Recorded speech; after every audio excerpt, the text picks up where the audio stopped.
by somebody who worked closely alongside Howard Coble, Congresswoman Virginia Foxx of the neighboring 5th District, and thank you for being with us tonight. I know you have a heavy heart. We've heard a lot from his friends and his family here in North Carolina, but you have a unique perspective. How was he viewed as a colleague and a member there in the halls of Congress? Well, thank you, Cameron, for having me on tonight and giving me a moment to celebrate Howard's life.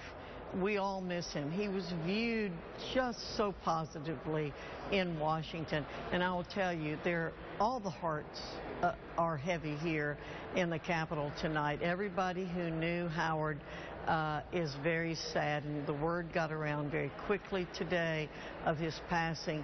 But he had a special seat that he sat in and held court every day. People came by and spoke to him, but he was well respected for his knowledge and his work on the intellectual property issue.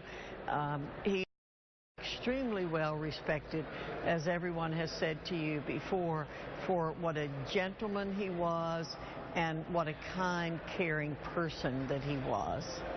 And Congresswoman, we've heard from several members of Congress tonight, including Richard Burr, talking about how Howard Coble was a mentor to them. What do you think are some of the great lessons that other members of Congress, his colleagues, took away from watching how he operated there in Washington and in North Carolina? Well, he was a mentor. He's a mentor to all of us. And, you know, Howard was always surrounded by the young people who had worked for him. They never, ever really left Howard. They kept coming back to him, and they wanted to be around Howard. So he was a mentor, not just for other members. He certainly was a mentor for me, and I appreciated him so much. He and Robin Hayes took me to the prayer breakfast that we have every Thursday morning.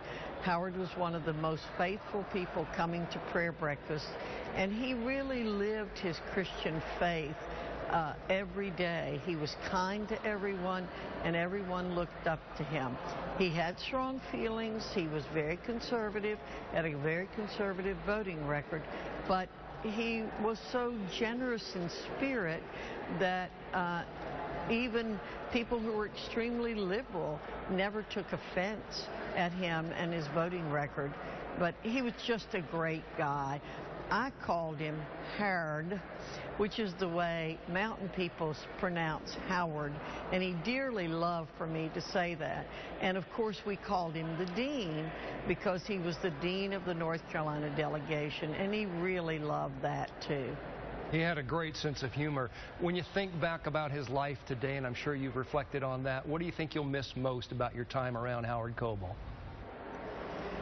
Well, I think what we'll all miss the most, again, is his essence, his friendliness, as you say. He always had a kind word to say, and somebody else pointed this out. He knew the mascots of every school in his district and even those outside the district. He took great pleasure in that. He took great pleasure in the little things of life, and I think that's a great lesson for all of us to remember. Congresswoman Virginia Foxx, we know you have a vote to get to. Appreciate your spending some time with us tonight. Thanks very much.